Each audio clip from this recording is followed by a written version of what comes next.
Ndeshja mes Shqipërisë dhe Anglisë, e cila u luajt mbrëmjen e dieshme në Air Albania, kishte pak rëndësi në aspektin e rezultatit, pasi të dyja skuadrat e kanë njohur fatin e tyre në kualifikueset e botërorit 2026, por për Federatën Shqiptare të Futbollit ka pasur një rëndësi shumë të madhe, kjo pasi FSHF-ja ka arkëtuar nga kjo ndeshje miliona euro vetëm fal biletave, në fjalë që ka çmimet më të shtrenjta në histori sa u përket atyre të luajtura në vendin tonë.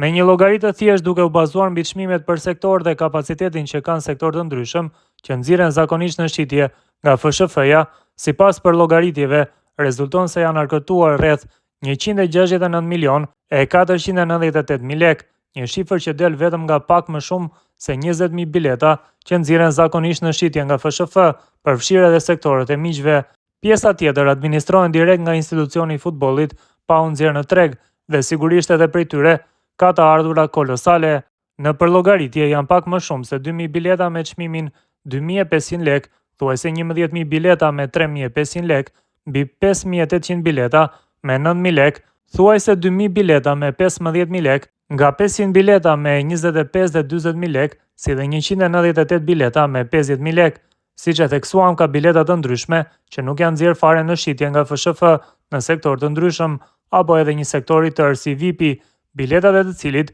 janë zakonisht ato me çmime të paprekshme, pasi janë vetëm 13 të tilla. Kështu për pak më shumë se 20.000 bileta të përllogaritura me çmimet e tyre, rezulton se FSHF-ja, e cila e shpalli sold out stadiumin që në fillim të javës, ka arkëtuar rreth 1.75 milion euro, po të shtosh edhe vlerën e diferencës, që çon pastaj në kapacitetin prej rreth 22.000 vendesh të stadiumit e Air Albania, e kuptojnë qartësisht që arkëtimet i afrohen e ndoshta kalojnë 2 milion euro vetëm nga biletat për sfidën Shqipëri-Angli. Kaq mjafton për ta bërë këtë ndeshjen më të kushtueshme të historisë së futbollit në vendin tonë, me diferencë të thellë nga çdo ndeshje tjetër që është luajtur në Tiranë.